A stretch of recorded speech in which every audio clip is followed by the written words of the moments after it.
I have spent 98 years on this earth, and for 97 of them, I was convinced I was building something magnificent.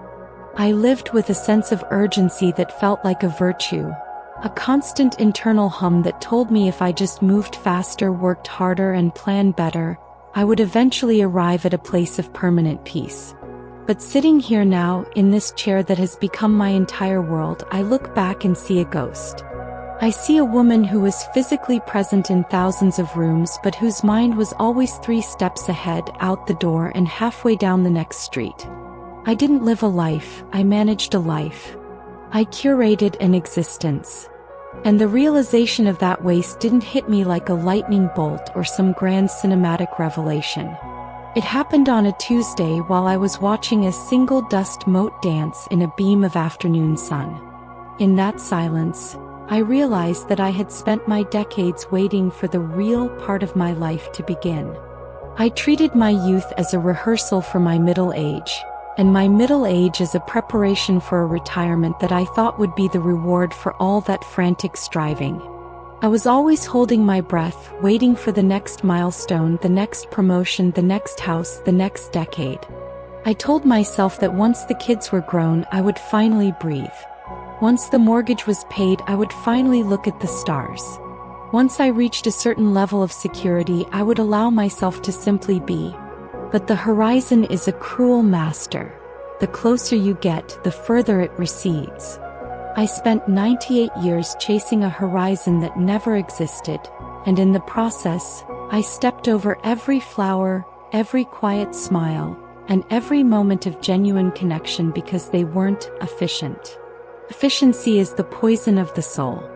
I see it now in the way people move today, even faster than I did, their eyes glued to those little glowing boxes, their minds fractured into 1,000 pieces. They think they are connected, but they are only distracted. I was the same, just with different tools. I measured my worth by my output, by the orderliness of my home, by the respectability of my name. I was so afraid of being ordinary or unproductive that I became a machine. I remember my husband, a kind man who deserved more of me than the exhausted remnants I gave him at the end of each day. He would sit on the porch and ask me to join him just to watch the fireflies. And I would say, "In a minute, Arthur, I just have to finish this one thing." That one thing was always some triviality. A dish to wash, a letter to file, a list to make. I spent my life finishing one more thing. And now Arthur has been gone for 30 years, and I am left with a perfectly organized house and a heart full of shadows. The waste isn't in the big mistakes. It's not in the failures or the heartbreaks. The waste is in the in-between. It's in the way I rushed through my morning coffee because I was thinking about the afternoon meeting. It's in the way I half listened to my daughter's stories about her school day because I was mentally calculating the grocery list. I was a thief, stealing the present moment to pay a debt to a future that was never guaranteed. I lived as if I were immortal, as if I had an infinite bank account of time, and I spent it all on things that don't matter. I thought I was being responsible. I thought I was being good. But I was just being absent. I remember a specific morning, perhaps 60 years ago. The sunlight was hitting the kitchen table just so, and the smell of jasmine was coming through the window. My children were playing on the floor, their laughter a bright, silver sound. It was a moment of absolute, objective perfection. And do you know what I was doing? I was standing at the counter, staring at a small crack in the linoleum, feeling a surge of irritation that I hadn't fixed it yet. I was so consumed by a tiny flaw in the scenery that I missed the entire play. I chose the crack over the laughter. I did that a million times. I chose the worry over the wonder. I chose the to-do over the to-be. And now, at 98, the to-do list is gone. My body has stripped away the illusion of control. I can no longer rush, I can barely move. My world has shrunk to the size of this room, and for the first time in my life I am forced to be here. Truly here. And it is heartbreakingly beautiful. The way the light changes on the wall throughout the day, the sound of the rain against the glass, the weight of a warm blanket on my knees. These are the things I should have been worshipping all along. These are the real things. I spent my life building a monument to myself, only to realize that the monument was a tomb. I was so busy decorating the walls that I forgot to live inside them. I see you, the younger ones, vibrating with the same nervous energy that consumed me. I see you optimizing your lives, tracking your steps, scheduling your joy as if it were a dental appointment. You think you are winning, but you are only accelerating toward the end of a story you haven't even begun to read. You are terrified of wasting time, so you fill every second with activity, not realizing that activity is the very thing that prevents you from experiencing time. True time is slow. True time is found in the pauses, in the silences, in the moments when you are doing absolutely nothing that could be considered useful. I realized I wasted my life when I looked at my hands and saw the spots and the wrinkles, and I couldn't remember the sensation of most of the years that put them there. I remember the anxieties, yes. I remember the deadlines. I remember the fears. But the texture of the days. The specific blue of a summer sky in 1974? The feeling of the wind on my face during a walk I should have taken but didn't?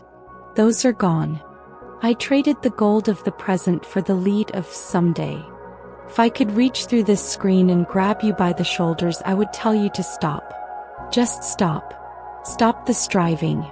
Stop the curation. Stop the frantic need to be more. You are already everything you need to be. The miracle isn't at the end of the road. The miracle is the road itself, even the parts that are dusty and boring. Especially those parts. I wasted my life because I thought I was the architect of my destiny, when I was really just a guest in a beautiful world I refused to see. I treated my life like a problem to be solved rather than a mystery to be lived. The moment of realization was a quiet grief. It wasn't a scream, it was a sigh. It was the understanding that I can never go back and look Arthur in the eye and truly see him. I can never go back and feel the weight of my babies in my arms without thinking about the laundry. That time is gone, spent on the altar of a God that never answered my prayers. The God of getting things done. I am 98 years old and I am finally learning how to breathe. I am finally learning how to watch the dust motes. It is a very late beginning, but perhaps it is enough. Please, don't wait until your bones are brittle and your memories are frayed to realize that the only thing you ever truly had was now. Don't be like me. Don't spend your life preparing to live. Just live. Let the dishes sit. Let the email wait. Go sit on the porch. Watch the fireflies. Listen to the silence. Because one day you will be sitting where I am, and the only thing that will matter is how much of your own life you were actually present for. And I pray for you, truly pray, that your answer isn't hardly any of it. I think about the concept of legacy. We are taught to want to leave something behind. A name, a business, a fortune. But what is a legacy if you didn't enjoy the process of creating it? It's just a pile of cold stones. My legacy is a series of empty rooms and a bank account that I can't take with me. My real legacy should have been the love I allowed myself to feel, the joy I allowed myself to express, the presence I gave to the people I claimed to cherish. I was a provider, yes. I was a worker. I was a success by every societal metric. But I was a failure at the most important task of all, being alive. It's a strange thing to be this old and feel like a child who just woke up.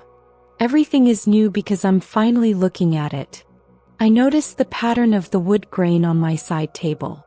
I notice the way the air feels cooler as the sun goes down. I notice the rhythm of my own heartbeat, that steady, faithful drum that has been beating for nearly a century, despite my total neglect of its song. I spent 98 years ignoring the music, and now that the song is almost over, I finally understand the melody. I remember my mother. She was a woman of the earth, always with dirt under her fingernails and a look of deep peace in her eyes. I used to look down on her. Thought she was simple. I thought she lacked ambition because she would spend an entire hour just sitting under the oak tree, smelling the air. I thought I was better than her because I had a briefcase and a calendar. I see now that she was the wise one. She knew that the oak tree was more important than the meeting. She knew that the smell of the air was the breath of God. She lived more in 1 hour under that tree than I lived in a decade in my office. She didn't waste a single heartbeat because she was there for every one of them. I spent so much time worrying about the future, about things that never even happened. I built prisons out of what ifs. What if we lose the house? What if the children get sick? What if I'm not good enough? I lived in a state of constant low-grade terror, disguised as planning. And now, looking back from the finish line, I see that none of those worries changed a single outcome. The things I feared happened, or they didn't, but my worrying didn't stop them. It only robbed me of the peace I could have had in the meantime. I paid for my life twice. Once in the experience and once in the anxiety. It was a terrible bargain. I want to tell you about the beauty of an empty day. To me, it used to be a failure. If my calendar wasn't full, I felt anxious, as if my value was tied to my busyness. Now an empty day is a cathedral. It is a space for the soul to expand. It is a gift of pure existence. If you have an empty hour today, don't fill it. Don't check your phone. Don't look for a chore. Just sit with yourself. You will be uncomfortable at first. You will hear the voices of your own ghosts telling you that you are wasting time. But listen past them. Beneath the noise of the world, there is a deep, resonant hum of belonging. You belong here in this moment simply because you are breathing. You don't have to earn your place on this planet. You don't have to justify your existence with productivity. I realized I wasted my life when I saw that I had treated people like obstacles. The person in front of me at the store was in my way. The neighbor who wanted to chat was taking my time. My own husband was distracting me from my goals. I saw the world as a series of hurdles to be jumped over on my way to some imaginary finish line. But the people were the race. The interactions were the point. The distractions were the life. I was so busy jumping that I never learned how to walk with someone. There is a specific kind of loneliness that comes with this realization. It's the loneliness of being the only one left who remembers the woman I used to be, and wishing I could tell her she was wrong. I want to tell that young woman in the 1950s, the one crying over a burnt dinner, that it doesn't matter. I want to tell the woman in the 1970s, the one losing sleep over a corporate rivalry, that it's all a game. I want to tell her that the only thing that will matter in the end is how much kindness she gave and how much beauty she allowed in. But I can't. She is gone and I am her ghost, haunting the remains of her choices. But you are not a ghost yet. You are still in the thick of it. You still have the power to turn the wheel. It doesn't take a grand gesture. It just takes a shift in perspective. It takes the courage to be unproductive. It takes the strength to say no to the world and yes to the moment. It takes the wisdom to realize that you are not a human doing, but a human being. I look at the photographs on my mantle. There I am, smiling for the camera. But I remember what was happening behind my eyes in those photos. I was wondering if I looked fat. I was wondering if the cake was moist enough. I was wondering when we could leave. Even in my memories, I was barely there. I was a spectator at my own life. Don't be a spectator. Get in the dirt. Get in the messy, unorganized, inefficient heart of things. Let your hair be messy. Let the house be a wreck. Let yourself be ordinary. Because the ordinary moments are the only ones that are actually real. The sunlight has moved across the floor since I started talking. A whole hour has passed. In the old days, I would have thought, what a waste of an hour just sitting here talking. But now I know that this hour was precious. I felt the warmth of the sun. I heard the bird outside. I connected with the memory of Arthur. This hour was a success because I was in it. Every second of it. I'm tired now. The body of a 98-year-old is a heavy coat to wear. But my spirit feels lighter than it has in a century. The burden of becoming has finally been lifted, leaving only the grace of being. I am a woman who wasted her life, but in the wasting I finally found the truth. And the truth is so simple it's almost a joke. You don't have to go anywhere. You're already there. You don't have to find yourself. You're right here. You just have to stop running long enough to notice. I hope you stop running today. I hope you let the someday die so that today can finally live. I hope you look at the people you love as if they are the most important miracles in the universe, because they are. I hope you taste your food. I hope you feel the water on your skin. I hope you realize before you are 98 that the exact moment your life begins is always right now. Not tomorrow. Not after the next task. No. I miss so much. Bert, I missed so much. But the sun is still shining and I have a few more breaths left, and I am going to use every single one of them to just be. To listen.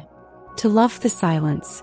To forgive myself for the 97 years of running. If you are listening to this, consider it a message from your future self. I am you 98 years down the road, pleading with you to stay. Stay in the room. Stay in the conversation. Stay in your own skin. The world will try to pull you out of yourself every single day. Don't let it. Hold on to the present like it's the only hand you'll ever have to hold. The kitchen is quiet. The house is still. And for the first time in my life, I am not waiting for anything. I'm not looking at the clock. I'm not planning the next move. I am just a woman 98 years old, sitting in a beam of light, finally home. And it is enough. It is more than enough. It is everything. I can see the shadows lengthening on the grass outside. Evening is coming. It used to make me sad the end of a day. It felt like a loss of opportunity. Now I see it as a soft closing, a gentle reminder that everything has its season. My season is ending and I am okay with that. I am okay because I finally stopped fighting the rhythm. I finally stopped trying to outrun the sunset. I am sitting here and I am watching the light fade, and it is the most beautiful thing I have ever seen. As I am actually seeing it. Don't wait. Don't wait until you're at the end to see the beginning. Don't wait until you're losing your breath to appreciate the air. The tragedy isn't that life is short. The tragedy is that we wait so long to begin it. I wasted my life in the pursuit of more, and I found everything in the acceptance of less. May you find your everything much sooner than I did. May you have the courage to be still.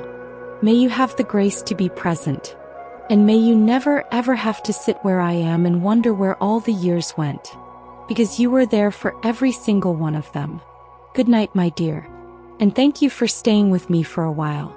It was a beautiful use of time.